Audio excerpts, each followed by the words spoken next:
Must have. You can hear it. Okay, great. Let's do it. Right. Hello, everybody. Welcome to the JaackMaate Allcott channel. Exciting times. We are about to go through my predictions. And it's going to be very, very scary. I'm sure you guys are going to get very angry with it, but it's just a bit of fun. So we'll have some fun. And we can look through every single team. We can have a look at the transfers I've got here. We can look at the fixtures and so much more. So let's get into it. Let's kick off with my 20th position. Before we start, actually, let's do this. Subscribe, guys. If you're new to the channel and you're enjoying this, and you hopefully are enjoying this, hit the like button, subscribe to the channel, and of course, at the end of this video, let me know what you think about it, because this is one of the spicy ones, isn't it? And what I must say is that with this, there is a massive pinch of salt, because there's going to be a lot of changes. And I mean like loan signings for so many different people, right? But let's get into it. Right, here we go. Okay. Been a while since I've done a live, so, bear with me. So here we go. I'm going to start at the bottom because, I'm not, original. 20th position. I'm going to go... Now, of course, we've got our promoted teams, and I might even put my promoted teams out first, because I think there's two teams from the promoted sides that will survive.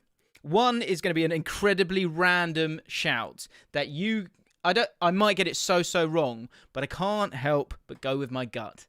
That's what this life is about. So we're going to go there, okay? So let's go through them. First of all, in 20th position is one of the promoted teams. I'm going to go for Norwich City. The reason I'm going for Norwich City is, for a lot of these teams, it's about, are you better than you were last season? Because we've got so much going on in the world and the finances are pretty poor, right? For Norwich, they're being incredibly sensible here. It's going to really, really frustrate them, and I understand that. But they aren't good enough. When you lose someone like Buendia, yes, you've got to go and get the money for him. I think this was something, I literally said this last year. I knew it was going to happen. That he was going to go. And when someone like that goes, you go backwards as a team. And I just can't see them filling the gap in terms of the creativity. Gilmour will get on the ball, but he'll do it from deep. Cantwell is a good player and getting better.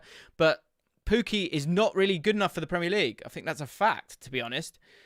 Sargent's come in. I'll be honest with you guys, I don't know a huge amount about him at this stage, but I just think Norwich are absolutely miles off. Absolutely miles off. They've also got an absolutely horrible run of games, if I can find it. Here you go. Liverpool, Man City, Leicester, Arsenal. I mean, after that, they can get themselves together, and maybe, actually, they might acclimatise a little bit better through that. But over the course of the season, I do not see them getting anywhere near close to staying up. Jack Grieve, I'm sorry. Norwich fans, I'm sorry, because you do play good football. I just don't see it. I just don't see it. Next promoted team is in, where is it? 16th. 16th position. I'm going for the Bees. I think Brentford will be okay. Now, a lot of this is kind of done in good faith because of how well they are run as a club. All I can go and all I can say to you guys is, in my experience, Brentford do okay. Now, this is a massive leap up. It's the first time they've ever done it. I think Aja is going to be a massive, massive shout for them from Celtic. To bring him in as the centre-back is going to be absolutely crucial. But in terms of a team going backwards or going forwards, I feel like they've gone... I think they've got a higher ceiling, and they've got players that can play good football. And I think they'll surprise quite a few people. And they've got a striker in Ivan Toney who could do something for them. I do. I think they've got a chance. I think they'll surprise people. And I think, importantly, people won't give them the credit. People won't think they'll have a chance. We can have a look at their initial games as well at the start. Not too bad, actually. For me, as a QPR fan, I had this myself. A couple of seasons ago, we've had like really easy games, but there was massive pressure on those easy games. And so this is quite a nice little mix for Brentford. They got Arsenal, Crystal Palace, Villa, Brighton. That's a nice little test at the start. Then, of course, you've got 3 tough games in Liverpool, West Ham and Chelsea. But I think Brentford will be okay. I do. I think they're going to be okay. And I've put them in at 16th place. By the way, this is predictions from BBC Sport if you want to go check it out. Thank you, BBC Sport, for letting me use it. I didn't ask. I'm sorry. Next promoted team then, Watford. I think You're going to laugh. I think Watford finished 13th. I might be wrong. This might be a gut call again.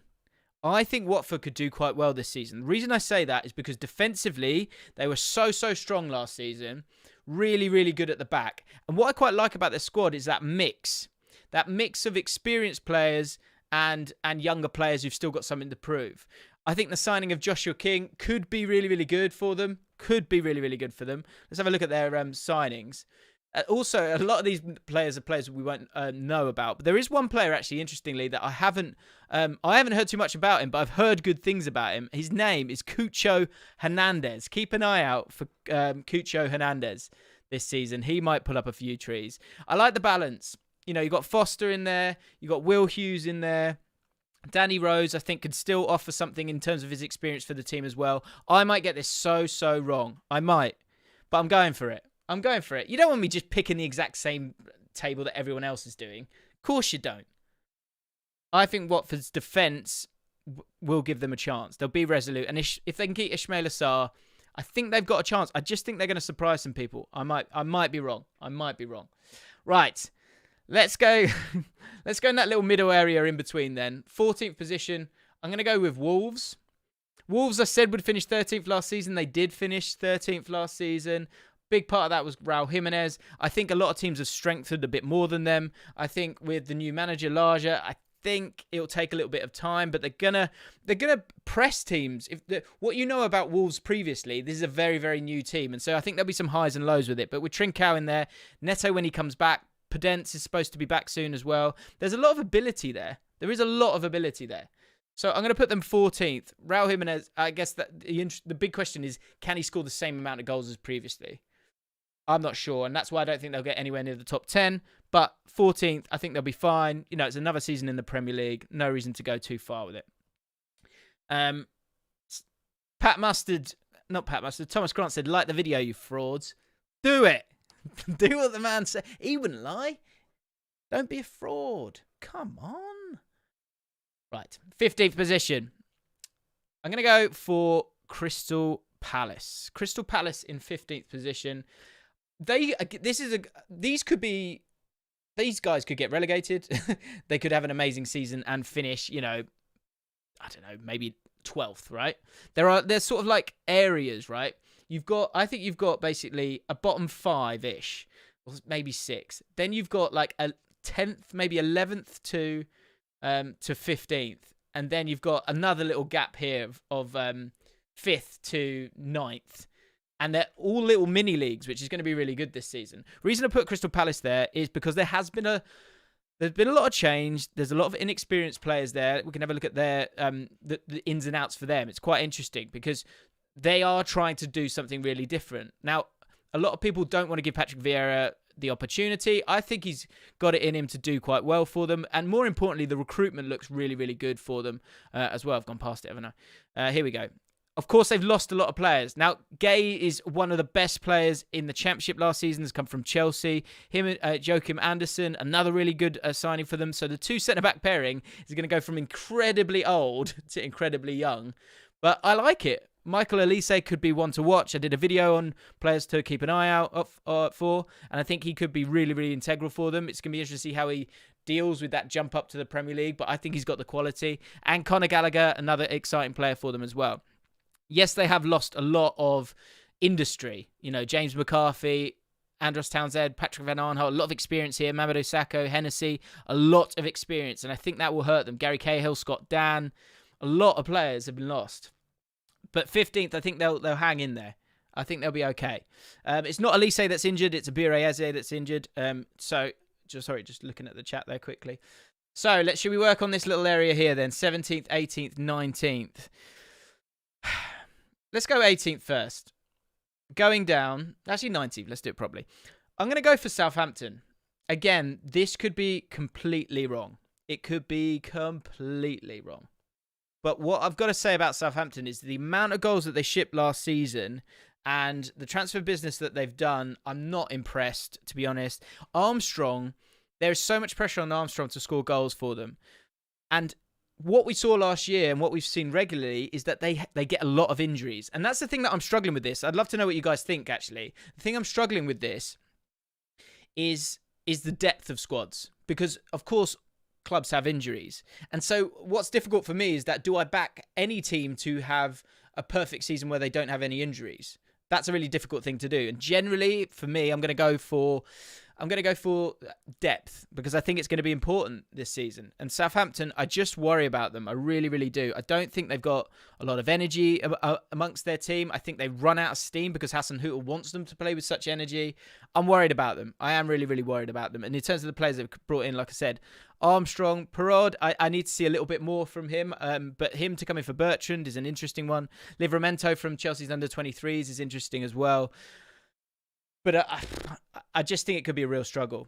It could be a real struggle. Brozier's just come through the door as well. That's right. In 18th position, so my third team to go down this season, I'm going to go with Burnley. The reason I'm going for Burnley is just that their squad has no depth at all. And I think that's going to hurt. That's got to hurt them sooner or later. Now, again, a massive caveat. All of these teams are going to be looking to bring in so many players from the likes of Chelsea, Man United, Man City, quite possibly, and abroad on loan. So I might get a lot of this wrong. But this is how I feel, and that's the last time I'll give you that caveat. I'm just going to go with my chest out from now on. Let's have a look at Burnley's transfers in. And considering they've got new owners, you would expect them to have brought in a lot more players. They haven't. So Nathan Collins is an interesting one from the Championship, but he's not going to set the world alight. Jacob Badeau from Scunthorpe. Wayne Hennessy is, a backup goalkeeper. It's not inspiring. It really isn't inspiring at all. Add to that some of the players they might lose, and I think you're going on kind of the industry of the squad that they've got and how organised they are, and the likes of Wood and Rodriguez to score enough goals for them. I think sooner or later they're going to get undone. Last season they got 39 points, finished just outside the bottom three, and I just think they might struggle this year because I think this bottom half, there's a lot of players that you might not know from the likes of Brentford and Watford, but you're going to know them by the end of the season, and I think this might be a year where we see Burnley slip out. I guess the one to remember is that in January, it might change a little bit because they might throw a check at it. 17th position. You're probably going to guess it. Newcastle United.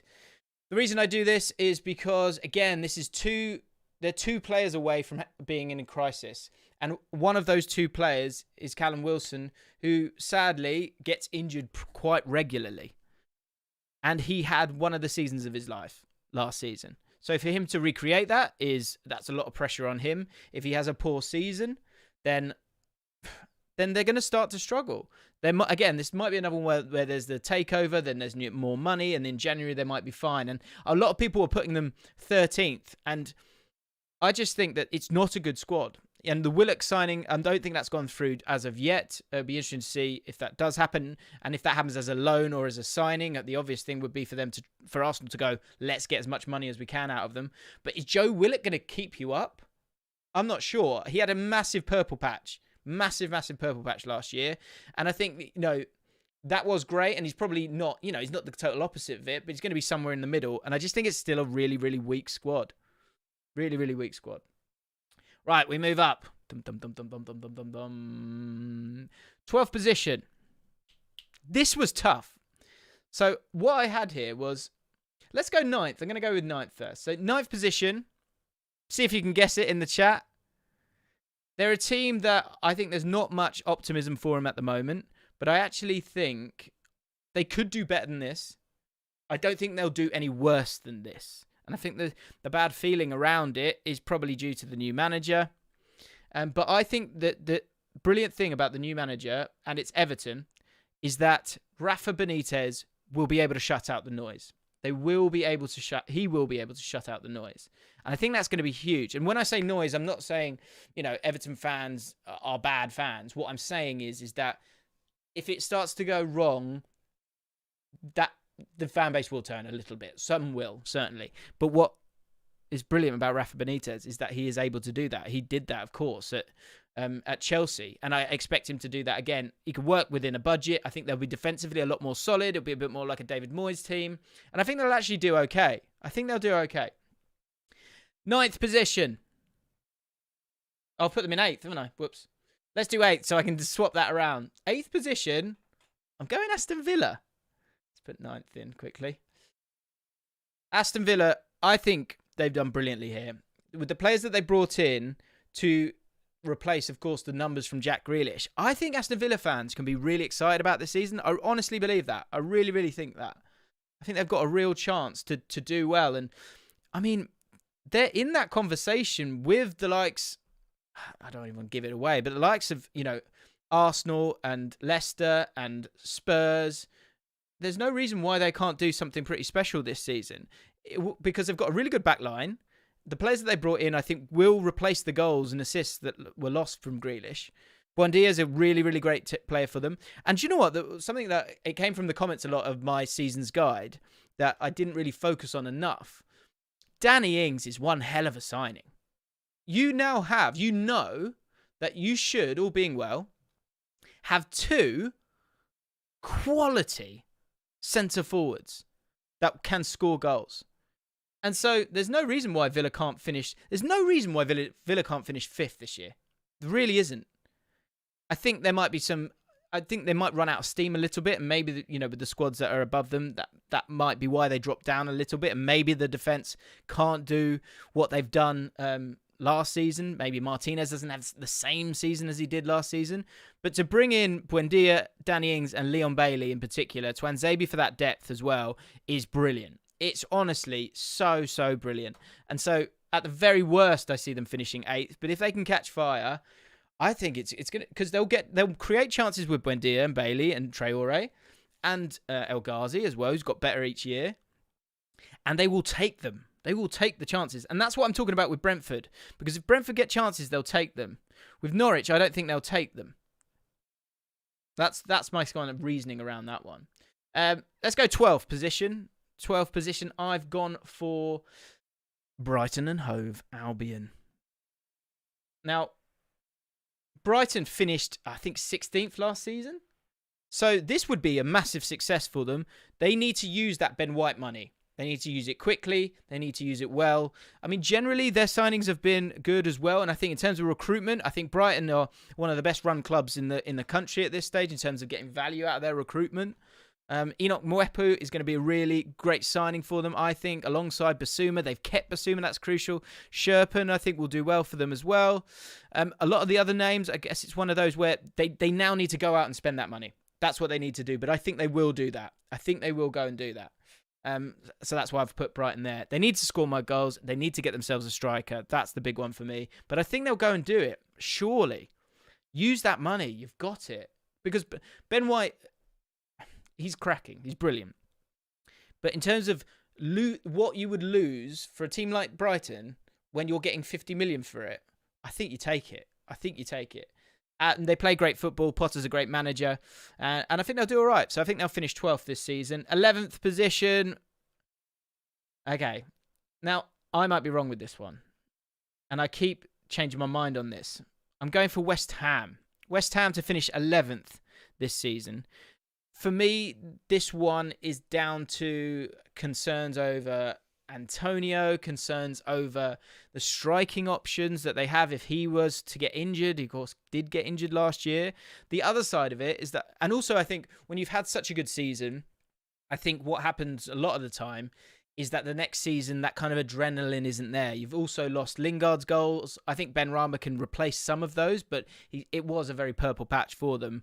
And I also think European football, I think that's going to play a part in this. That said, you will have a very diligent, organised team that doesn't overexert themselves a lot of the time. So I think with that, they'll do okay. I think it'll be a solid season for them because they've got David Moyes, of course, as the manager. In terms of signings so far, nothing actually that exciting, really. Look, Craig Dawson, you had him last year. Areola, I mean, yeah, just a loan fee. I mean, Paris Saint-Germain really are milking that one. And that's about it, really. So they could do with a couple more signings as well. But overall, I think they've spent good money. I think you can get more out of the likes of Jared Bowen. And I think they'll just be defensively solid once again. So that's why I'm going for West Ham in 11th. 10th position. Let's do it. 3,813 people watching, by the way, which just blows my mind. I literally just saw that. If you could hit the like button, and if you are new to the channel and you've enjoyed a video recently and you haven't subscribed, please do consider subscribing. That's crazy. Wow. Bloody hell. Can we get 1,000 likes on this before we go? That would be wonderful. Right, 10th position. Dum dum dum. I've gone with, and I want to put them higher. And this lifts the lid on the clickbait of the thumbnail, sadly. Leeds United to finish 10th.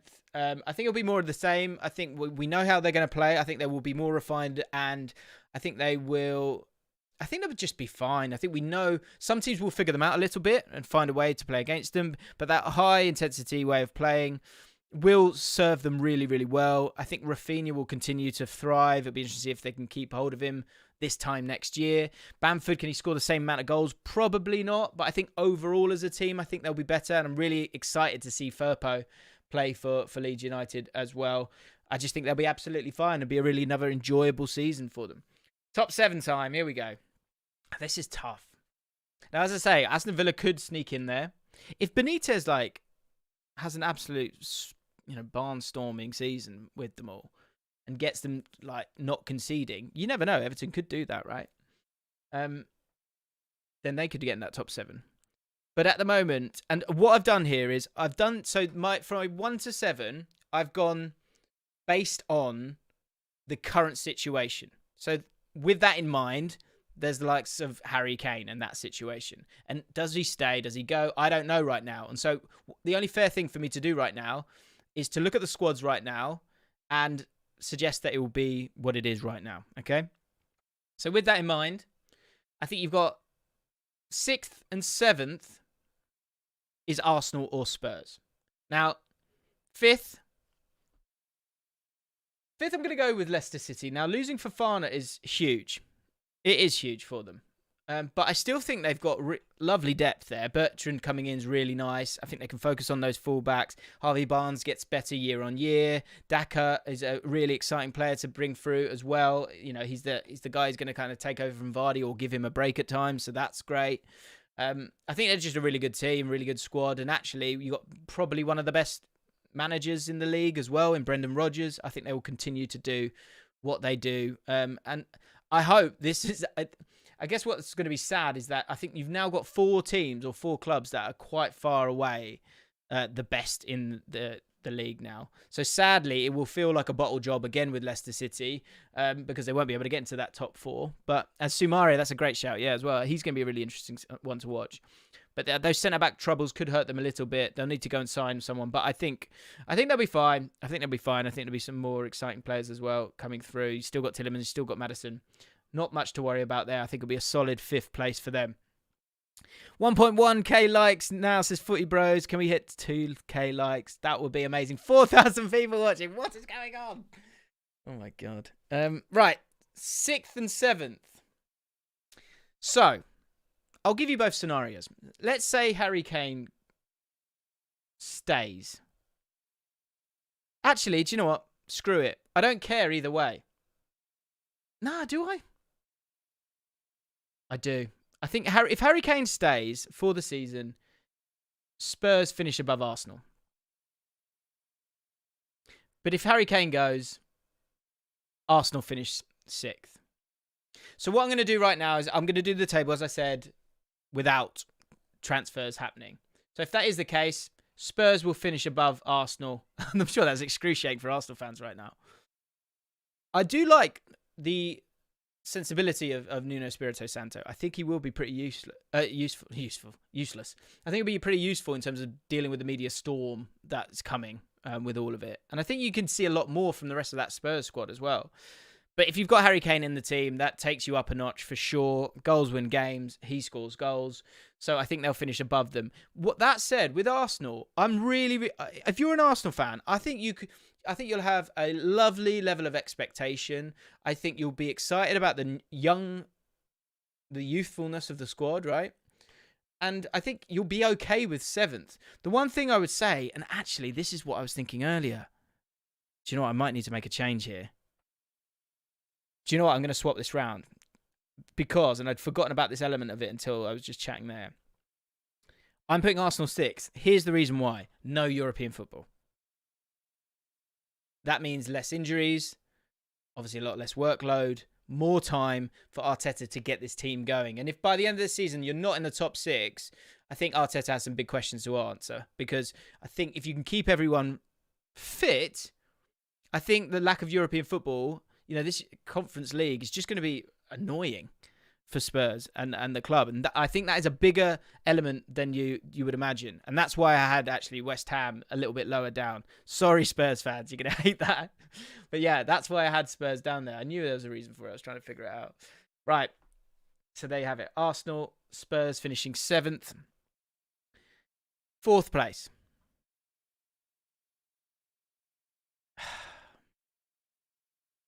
Fourth place is... I tell you what, I'm going to go... Yeah, we'll go 4th place. 4th place, of course, between Chelsea, Liverpool, Man City and Manchester United. Now, with those 4, I think those are clearly the 4 best teams. 4 best squads, yep, overall. Liverpool, I still have concerns about Liverpool's attacking depth. And that is the reason why I'm putting them 4th. Now, if they keep their team together, then they've got a chance. My problem is African Cup of Nations. You're going to have Mane and Salah out for that. Also, if you lose one of those 2, then there's a lot of emphasis on Harvey Elliott. And the attacking depth of the Liverpool squad at the moment is not good enough to win a title. I know I'm saying that we're talking about a team that did it literally 2 years ago. But I just can't see it. I think the durability of this squad, Chamberlain's had injuries, Keita's had injuries, Henderson's had injuries, Van Dijk's had injuries. So many of these players have had injuries. And I think that the depth isn't there. How many games has Robertson played? How many games has Trent played? I just think that will hurt them at some point. If they can get a good run together, and I know they've got quite a nice run of games, I think, at the start of the season, if I'm right, let's have a quick look at that. Then there'll be, the confidence will be flowing. That'll be great for them. There you go. Norwich, Burnley, Chelsea 3rd up, Leeds, Crystal Palace, Brentford, Watford. Obviously, you've got Chelsea, Man City in that run, but I worry about the depth. And when you look at those 3 teams, Man United, Chelsea, Man City, the depth is outrageous. It really, really is outrageous. Now, I'd love to know at the end of this what change you would make, by the way. Here we go. So, in 4th place, Liverpool. That said, just to be clear, Liverpool could win the league. If everyone stays fit, they can definitely win the league. But I just can't see everyone staying fit with 60 games needing to be played for them. 3rd position. And I think the problem with this, and the reason why they just miss out, and again, another team can win the title here. They can win the title, this next team. Manchester United. They can do it.